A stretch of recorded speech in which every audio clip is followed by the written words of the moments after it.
द्वापर युग में घटित कृष्ण और राधा की कहानियां कौन नहीं जानता। उस वक्त देवताओं में यह चर्चा थी कि राधा ही भगवान कृष्ण की सबसे बड़ी भक्त है, पर इस बात से एक व्यक्ति सहमत नहीं और वह थे नारद मुनि। वह अपने आप को ही भगवान कृष्ण का सबसे बड़ा भक्त मानते थे, पर देवताओं में राधा रानी के विषय में चर्चा सुनकर उन्हें जलन महसूस होने लगी थी।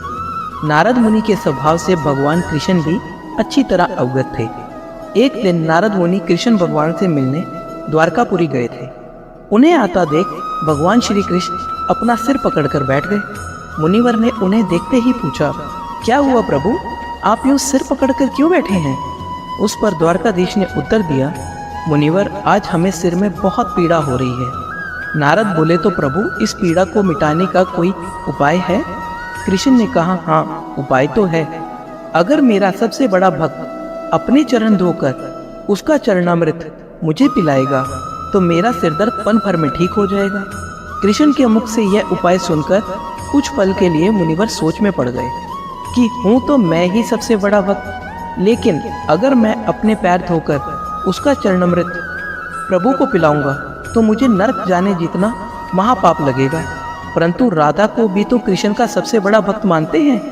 इतना सोचने के बाद भगवान कृष्ण से आज्ञा लेकर नारद तुरंत राधा रानी के महल जा पहुंचे और उन्हें प्रभु के सिर में हो रही पीड़ा एवं उसके उपाय के बारे में बताया। वह सुनकर राधा रानी ने एक क्षण का भी विलंब न करते हुए अपने चरण धोकर उसका अमृत एक कटोरी में नारद मुनि के हाथ में लाकर दिया और कहा, मुनिवर, मैं नहीं जानती कि मैं भगवान कृष्ण की कितनी बड़ी भक्त हूँ, पर मैं अपने ईश्वर आराध्य को पीड़ा में नहीं देख सकती। राधा के मुख से यह सच्चे भक्ति भाव के शब्द सुनकर नारद मुनि की आंखें खुल गई और वह समझ गए कि राधा रानी ही कृष्ण की सबसे बड़ी भक्त है और प्रभु श्री कृष्ण ने यह लीला मुझे समझाने के लिए रची थी।